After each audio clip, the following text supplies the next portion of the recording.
back to the Making Sense of Money podcast presented by P1FCU, where we dive into all the financial topics that matter the most to you.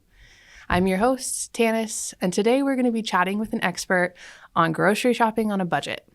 Joining me is Kesha Barden with the Idaho Food Bank. Good morning. Hello. Hi. Thank you so much for being here today. Thank you for having me. Yes, I really appreciate you taking the time. I know you're a busy woman. I am. We are trying to get these classes up and running on a regular basis. So I am out in the community trying to make sure everybody knows. That's very exciting. Yeah. Very, very exciting. I wanted to start off our chat today just learning a little bit more about you. Can you tell us a little bit more about you, your journey, and kind of where your nutrition passion started? Well, my nutrition passion started in college. I am an alumni of LCSC. I got my teaching degree here at Lewis Clark, and I've been a professional educator for 20 years in a variety of platforms. And now I find myself at the Idaho Food Bank as the nutrition education specialist. And before I was in this position, I was in a variety of educational positions, but I did have a coaching gig on the side where I did nutritional wellness and weight management coaching for quite some time. So I think that over the last 20 years, I've just developed and honed my passion for nutrition and wellness.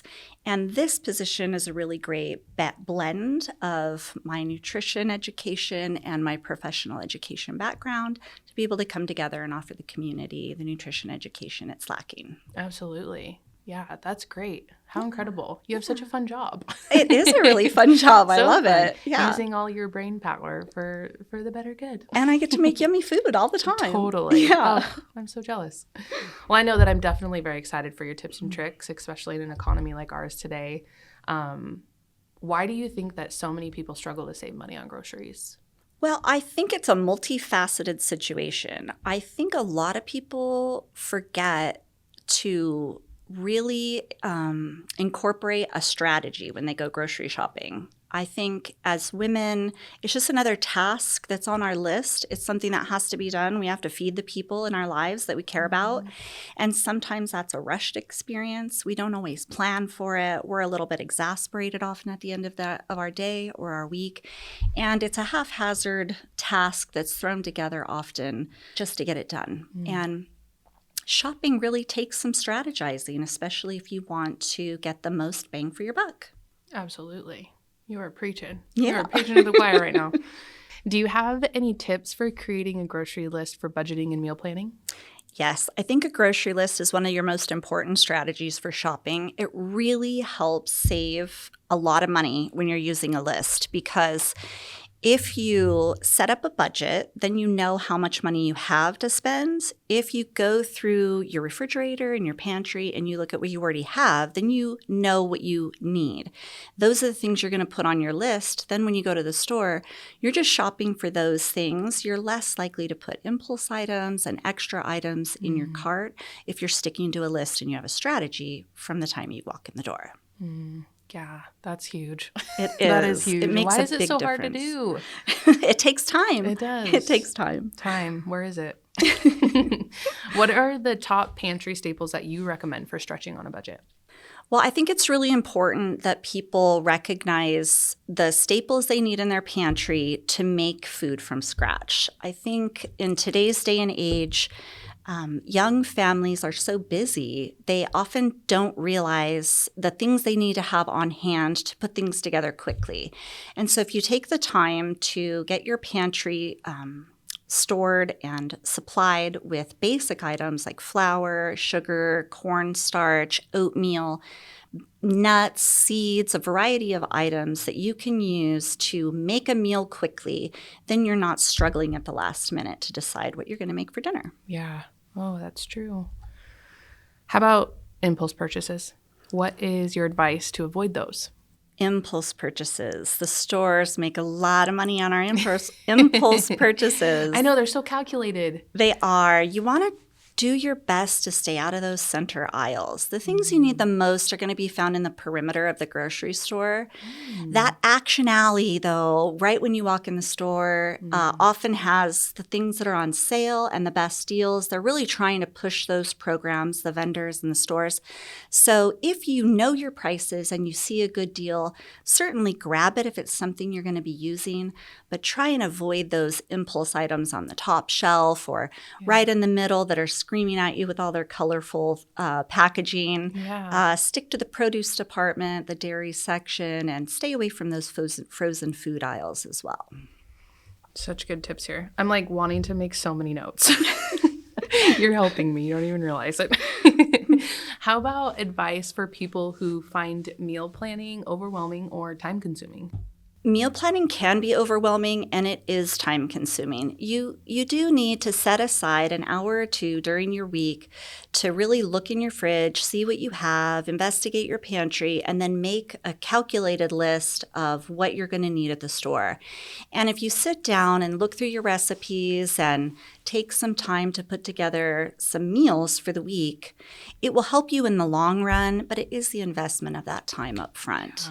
Just carve it out. You just like have to make else. the time. Mm-hmm. It's true. And it's a small sacrifice you would think for. It really is. The time that you make up for in the long run each night when you come home, trying to figure out what you're going to cook instead of already knowing and having those things organized and available to you, really is a game changer. It is. It's like you don't realize how much you don't have to struggle with that in everyday life to just know that when you come home and you have a plan and it's ready to go, you go to bed feeling so good because you just, everything is in order and where it needs to be. It's productive. It is really productive. What it is. And there's different levels to it too. I know people that meal plan and they cook the whole meal and then they package it into serving sizes, individual meal sizes. Which is what most people think of. Right. And that is a lot of work. I don't go to that extent. My family doesn't require quite that much organization and planning.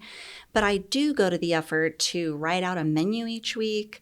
I know exactly what meals I'm going to be making. I've already got all the ingredients on hand. So when I come home each night, I already know what I'm having for dinner. I have everything I need. I just need to put it together. Sure. And then if you left something out, it's less daunting to run to the store really quick or send your husband to the store. Right. We always have that last minute item or two, right? Yeah. Shoot, I forgot. Yeah, that's too funny. Well, how about some of the things that the food bank is often low on or needs more of? The food bank is a great place to go for everyone. So we at the food bank receive lots of different donations. Let's see. If you would like to donate to the food bank, you can come in person or you can donate online. If you have items that you would like to donate, we take all kinds of food related items, but maybe what people don't know is that we also take hygiene items as well. We take pet food items. We take diapers and formula. We take all different kinds of donations because people that are our neighbors that are using the pantry are in all different stages of financial states. And so some people need more help than other people do. Sure. And we all, in our lifestyle need different resources and products. So whatever the community can donate to the food bank, we are always grateful to receive it. Absolutely. And it's so interesting too, because when you think of the food bank, sometimes, I know I'm guilty of, you fail to remember we're talking babies, we're talking animals. So that's really incredible because, a lot of people, they struggle with those things. It's expensive. Yes, and people that are on like state assistance, SNAP, WIC, other social service programs, they don't get funding for pet food or formula often. WIC helps with formula, diapers, hygiene products, paper products. So when we get donations of those kinds at the food bank, it really makes a big difference to our neighbors. Absolutely. And if they donate cash, our monetary donations can provide so much more. For every $5 that's donated to the food bank, we're able to buy $15 worth of food. So the monetary donations go so much further because of our purchasing power as well. Wow, yeah. Way more bang for your buck then. Yes. How cool is that? And the food bank's a great shopping strategy. If people that are struggling to make ends meet would come to the pantry, they would be able to get a lot of their pantry staple items for free. Right. And the pantry also offers great protein options, fresh fruits and vegetables, and bread products as well. Love that. Yeah, so that's a great way to save on your grocery budget before you even go to the store. Absolutely. Have you had anybody donate like fresh baked goods? Yes, actually, we have a couple of different stores in the area that we do food rescue with. And for example, Winco provides many of our local pantries with fresh bread and pastry products on a regular basis. That's really cool. Yeah. I love that. Kind of backtracking just a tiny bit about some money-saving tips when you're shopping. Do you personally have a money-saving tip that you'd like to share that kind of, is a game changer for you?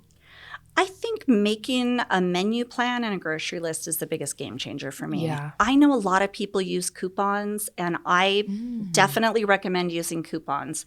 Shop those ads, save money every place you can. Sales, ads, coupons. They just don't seem to work out for me very well. Extreme couponing is a skill. It is. They expire. It's not the thing I Yeah. need. I just don't have the greatest luck with coupons. I'm not a coupon girl, but I know a lot of people really are skilled at utilizing coupons and save a lot of money that way. Yeah, no, for sure. Absolutely. I wish I was someone who had that skill under my belt because It makes a big difference if you know what you're doing. It really does. And I know there's people that teach classes about how to save money with coupons too. Yeah, there are lots of great classes you can watch even on YouTube about couponing. Sure. There are great ways to learn how to coupon if you're interested in that. Good to know. You kind of hit on, where to go if someone wants to volunteer, donate, or just, learn more. Is that just mainly on your website? Yes, you can call the food bank at our local number, 746-2288, to inquire about volunteering or donating, or you can go on our website to sign up to volunteer or donate. And you can also register for any of our classes online on our website at idahofoodbank.org. Beautiful. Is there anything about the food bank or about the classes that you teach that you'd like to share with us or just would like more people to know? I'd really like the community to know that these classes are specifically for them. They're free from the Idaho Food Bank in order for people to understand how to utilize food and nutrition in their lives to enhance their overall health and well-being. And so I would very much encourage people to come out and take advantage of what we have to offer. Absolutely. That'd be a fun team bonding thing. Yeah, we have a great time. We always learn new things. We always make fun food, and our participants get to go home with a thank you gift as well. Oh, fun. Yeah. I love that. Aw, I love that. Well, one question we always ask all of our guests here on this podcast is, what is one thing that you wish you knew more about money earlier in life? I wish I knew more about budgeting earlier in life and saving. I was not good with money when I was younger, and since becoming a mom and really recognizing the importance of financial money smarts, I have worked diligently with my children to help them understand the importance of saving and budgeting and spending. Sure. Spending wisely is important as well. Absolutely, it is. Oh, well, awesome. So I'm really looking forward to the representative from P1FCU coming to share with our neighbors how to shop smart and budget well. Yes, Yeah. absolutely. We're excited to do that. And Thank you. thank you so much for spending time with me today and just sharing all your good tips and tricks. I know so many people are going to benefit from that. So thank you. And thank you for all that you guys do for the communities. I mean, it's really special what you guys do. Thank you. Thank you. And we're really excited to get these classes going. I hope the community comes out and supports it. Absolutely. Yeah. Yes. You heard it here, folks. Get out there. Thank you, everyone, for watching. We hope you learned something new today and feel one step closer to making sense of money. Don't forget to subscribe and check out our newsletter at p1fcu.org. We'll see you next time.